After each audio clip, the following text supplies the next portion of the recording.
Welcome to another installment of Friday Q&A. As always, thank you guys so much for all your questions this week. I got a lot of great questions. Hopefully I will get through all of them in this video. As always, a little bit of housekeeping. There are some Ragdoll East Coast tour dates in March. I'm talking about the East Coast of Australia. We have some Melbourne shows and a Sydney show. I will put links to the information for that in the video description. And it would be awesome to see any of you guys out there who are watching in Melbourne or Sydney. It sounds really fun. We're playing with a couple of great bands over there as well, some international acts and some great local acts too, which I'm always super pumped about. All right, let's get into the questions. On that note, will there be some new Ragdoll music released soon? Yes, we are putting the finishing touches on a brand new single. We have these tour dates. The single will be out with that to promote it. And of course, I will do the requisite playthrough video lessons, anything that you guys like. So please let me know what you would like to see broken down from that. I have a bunch of studio footage and tracking stuff as well that I have kept for posterity. So if there's anything in particular you would like to see broken down when that does come out, please let me know. All right, next question. The fuzzes in the Axe FX 3. You actually heard some of that at the start. Can you do the Hendrix thing where you clean them up? I'm using the fuzz face model in here with a Vibrolux amp model in the Axe FX 3. What I've done, I forgot to take a screen capture, so you guys can't see this, but in the input block, you can set the input impedance. I've set it to 90K, and I've turned all the gates off so that when the volume control is low, you get this.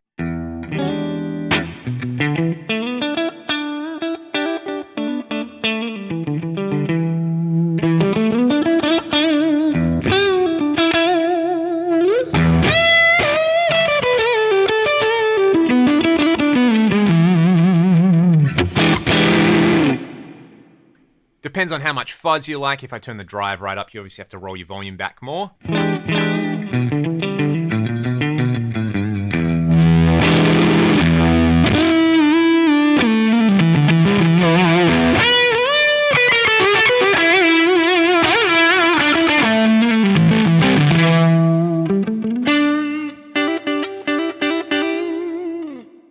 So it does that very nicely. There was another question about the rotary block and being able to ramp the speed up and down. You can do that if you have an expression pedal, or you can use a momentary control switch.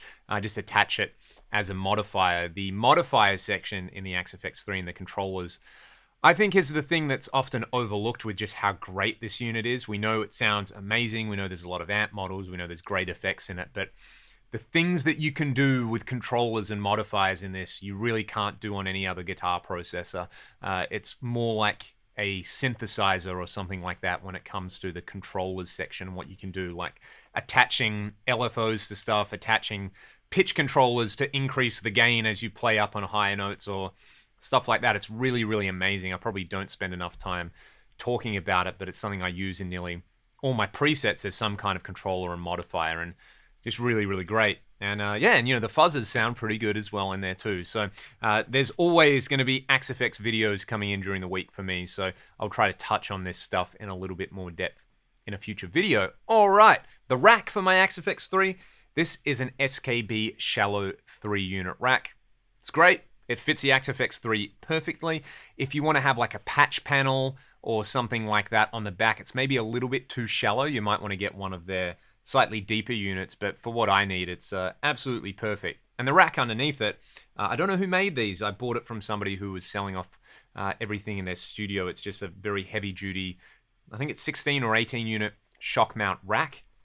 And it's basically like a cool piece of industrial furniture in here. I have, you know, my ADA MP1 and my Triaxis and Intel effects and stuff like that kind of sitting in it so that they're out if I ever want to use them. And there's a rack drawer, sorry about that, where I put my favorite pedals so that I can use them and experiment with them and patch them in front of the Axe FX if I am playing around or recording. It is very handy stuff. All right, maybe a bit of guitar.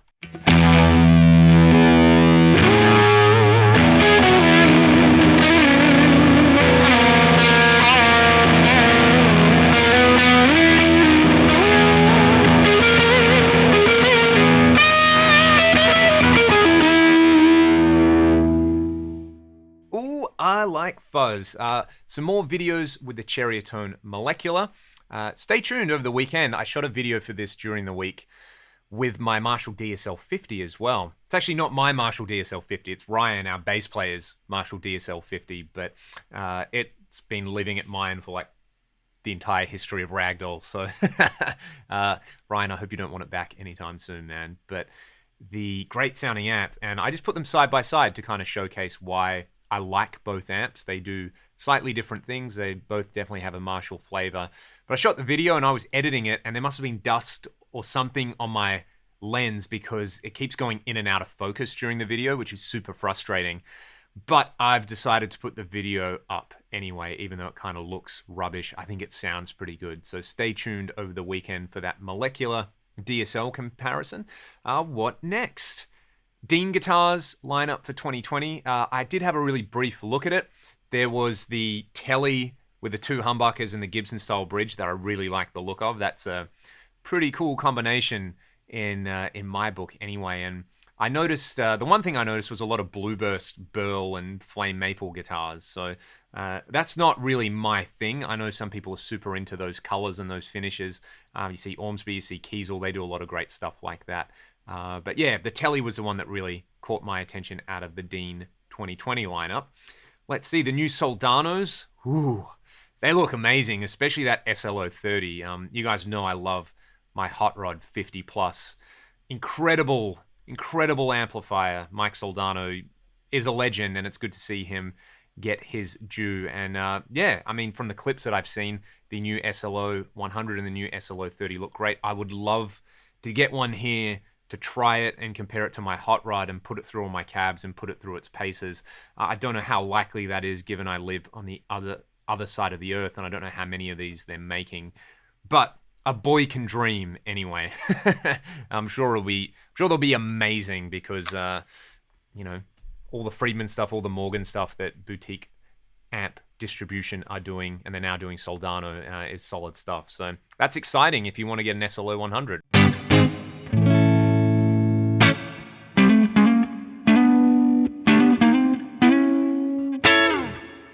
Can't even play that lick properly. Growling in metal music. Thank you to the person who asked this, because if you asked me this when I was 15, I definitely didn't like it.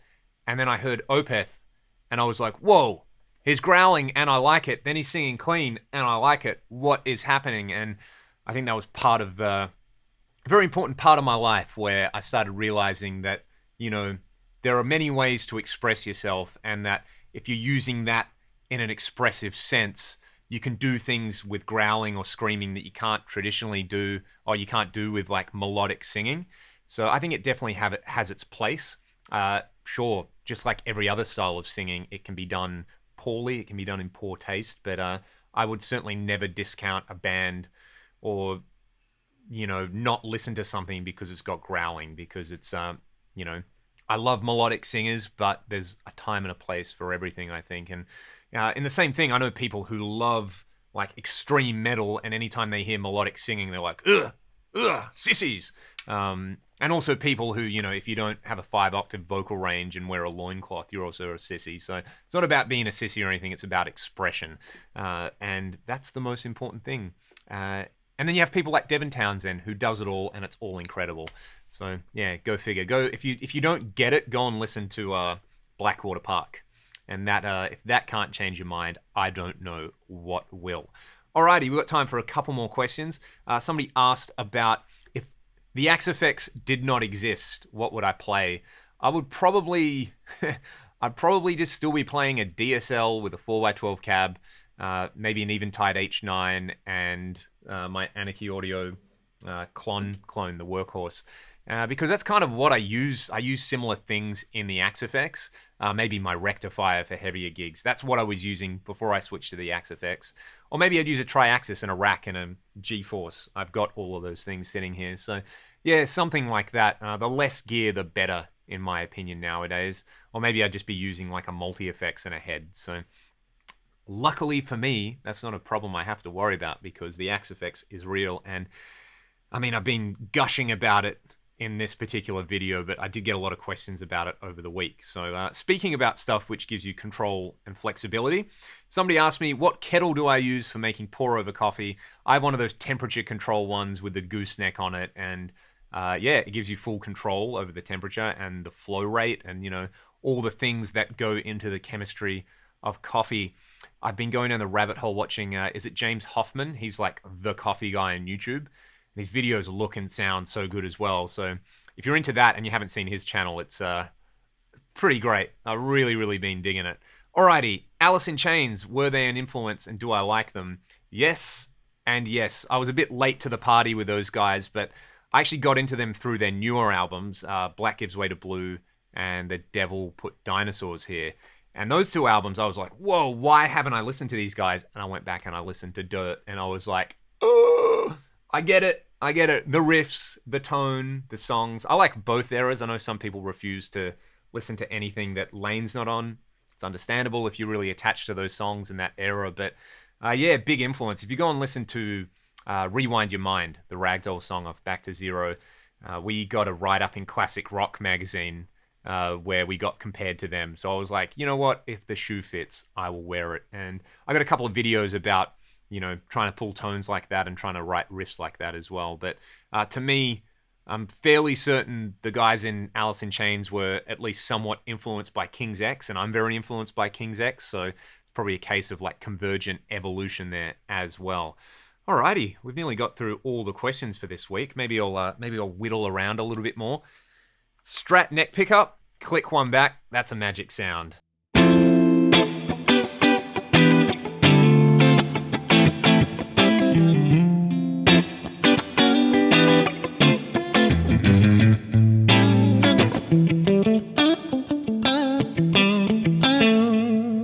All right, one last question before we go regarding guitar drama on YouTube. The short answer to this is don't be a dick, whether you're somebody who just watches videos and leaves comments or whether you're somebody who makes videos. Just try to have some semblance of ethics and decency and morals because they're so lacking from the online discourse in general. And I mean, even with that, it's not really discourse, it's performative. It's people jumping on a platform, jumping up and down and screaming as loud as possible, and the people who scream the loudest and say the most outrageous things get the most clicks, and it kind of drives this cycle, which is that's not what discourse is. So for me, my attitude is, you know, I know the sort of videos I would like to see on YouTube, and I just try to make them. So I just try to uphold that standard and to be as transparent as possible with you guys when it comes to stuff like sponsored videos or companies sending me gear to try out and all that kind of stuff. So yeah, don't be a dick. That's the short answer. I'll go with that one. And on that note, I'm going to sign off. Thank you guys so much for watching the video. If you've got questions for next week, let me know in the comments and I will see you next time. Stay excellent.